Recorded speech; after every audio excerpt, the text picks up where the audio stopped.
Alors, une question papier 2. First of all, je vous ai dit la question là bien, comprendre qui peut demander et make sure que vous répondez chaque partie là. Donc, pas négatif à cause d'un dessin et une inequality, je trouvais que ça paraît compliqué, parfait. Il n'est pas comme ça. Il y a une question, elle n'est pas trop compliquée quand nous comprenons qui peut demander. The diagram shows a shaded region R.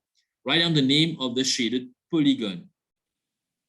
On peut dire écrire ce nom. Un polygone qui était ça, c'est une shape qui a plusieurs sides. Petit polygone qui existait, triangle. Les là, vous gagnez quadrilatéral. Les là, vous gagnez pentagone, hexagone, heptagone. Même dans les octagone, vous avez octagone, nonagone, décagone. Ça va quelque chose là.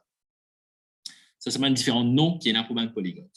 Mais dans le quadrilatéral, nous sommes capables de trapézium, nous sommes capables de kite, nous sommes capables de square, rhombus. Ça aussi, nous sommes capables de. Mais dans un pentagone, hexagone, c'est-à-dire qu'on a beaucoup de sides. Là, nous pouvons garder le pentagone même. Si on a 8 sides, on appelle les octagone. Si on a 10 sides, on appelle les décagone. Nous ne pouvons pas pour dire que c'est un spécial. 10 c'est quadrilatéral. Quadrilatéral veut dire une shape qui a 4 sides. Li, nous avons une shape qui est spécifique. Qui se prend depuis dans la première, vous voyez, square, rectangle, trapézium, etc. Alors, nous avons un coup dans sa shape-là, combien de sides il y a? Alors, laissez-nous guetter un coup. Alors, nous commençons à partir de là. Alors, on prend N, 2, 3, 4, 5. Il faudrait faire 5 sides là. Les lignes fermées. Object line fermé. Or, line fermée. Alors, un shape qui a 5 sides, comment il appelle? Il appelle un pentagone. Alors, mon réponse pour ici, c'est pentagone. Pentagone. Il y a un bâtiment en Amérique qui appelle le Pentagone. Qui fait appeler le Pentagone, en fait, c'est pas d'affaire l'armée, mais qui fait appeler le Pentagone parce que depuis là-haut, quand une drone nous peut une photo, je peux visualiser, vous trouvez qu'il y a 5 sides. Le bâtiment-là, il y a 5 sides. Pentagone, je vais Google dit après. Partie B, three other inequalities that define the region are already given. Write down the other 2 inequalities that define this region. On fait mettre qui va en place sur une boundary lines côté était, alors c'est un N là, un deuxième ici, un troisième vertical, un quatrième qui est incliné et un cinquième qui est incliné. 3 là donne des affinités données. 1, 2, 3. Mais après, nous avons écrit ce qui est resté là. Les premières petites choses qu'ils vont faire, moi, l'identifier. Qui ça fait infini de moi? Pour moi dire, mon pari à calculer moi. Qui ligne de moi? C'est des autres qui aussi, qui quand nous gagnent ça, écrivent sur l'équation. Alors, premier là, c'est qui dit ligne de moi x is equal to 0. Ligne de moi y is equal to 0. Après, ligne de moi x, non pardon, y is equal to x plus 2. Alors, 3, la ligne, l'infini de moi. Maintenant, il était dans le dessin. Comme ça, nous connaissons qu'il n'y a pas besoin de casser la tête avec ça. X is equal to 0, it is the y-axis. Alors, je suis capable de finir connaître qui ça la ligne là, je n'ai pas besoin de roder. Je vais mettre la croix parce qu'il m'a dit que je n'ai pas besoin de roder. Le temps là, y is equal to 0, c'est the x-axis. Je veux dire, ça la ligne là, je n'ai pas besoin de roder. Y is equal to x plus 2. Alors là, il y a une ligne qui est inclinée. Quand vous mettez la ligne là, bien, vous trouvez ce gradient is 1, m is 1. Qui ça veut dire ça quand m is 1 veut dire il est positif? Et qui ça veut dire ça quand il est positif? Veut dire it is a line which is inclined upwards. Il ne monte pas là-haut. Alors, dans ça, 3 la ligne qui restait là, il y a une seule la ligne qui est comme ça, qui est inclined upwards. Ah, là.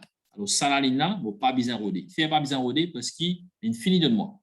Et aussi, nous trouvons ce y-intercept, c'est numéro 2. Et dans vos questions aussi, ce y-intercept, la ligne là, il coupe y-axis côté numéro 2. Alors, ça, 3 la ligne qui nous mettent la croix là, il ne faut pas besoin de roder. Qui m'a besoin de roder alors? Ça, 2 lignes qui restaient là. Un ici, un là. Le road, c'est qui est plus facile. Au moins un point, vous pouvez gagner si vous n'avez pas une road equation of line pour l'autre côté. Alors, ça plus facile là, c'est the x-line, ça veut dire sa vertical line là. On appelle une x-line qui fait parce qu'il passe le x-axis et qui coordinate, c'est numéro 5. Alors, the line is x is equal to 5. Pas oublier, ligne, write down the inequalities, pas dire equation of line. Vous gagnez la ligne, vous besoin de tester par rapport à la ligne, que mon région était, mon shaded region que tu étais. Alors, ça, c'est la ligne. Région qui m'a pérodé, il trouve avant la ligne là. S'il trouve avant, il dit less than. Alors, x is less. Bon, je trouvais aussi qu'il met sur equal to sign. Alors, nous mettons ensemble.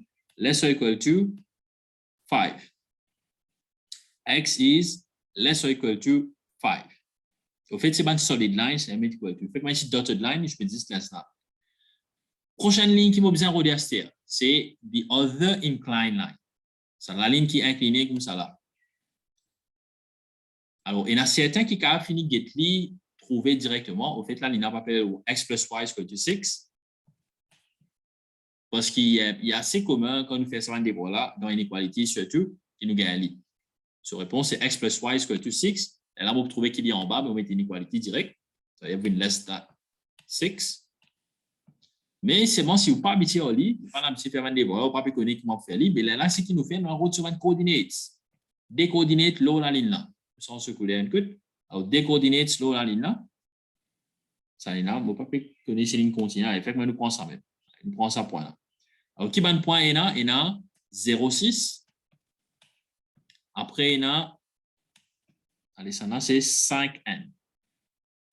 Vous avez une coordinate, c'est bien. Vous avez une write down de coordinate, c'est bien. Calcul gradient là-dedans. 1 minus 6, y2 minus y1, c'est 1. n retire 6, divisé par 5 retiré 0. Alors, quand je calcule gradient, je vous gagne retirer 5 sur 5 qui est égal à minus 1.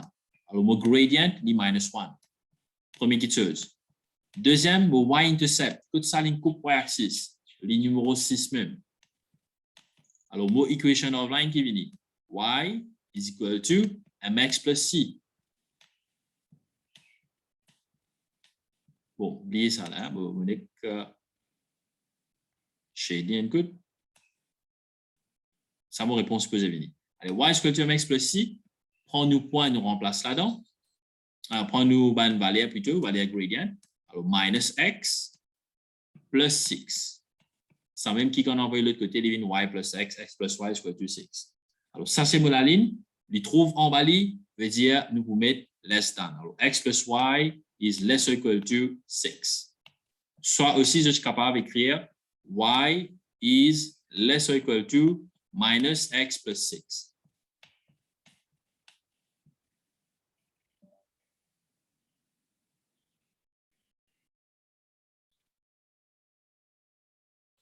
Nous stop recording là.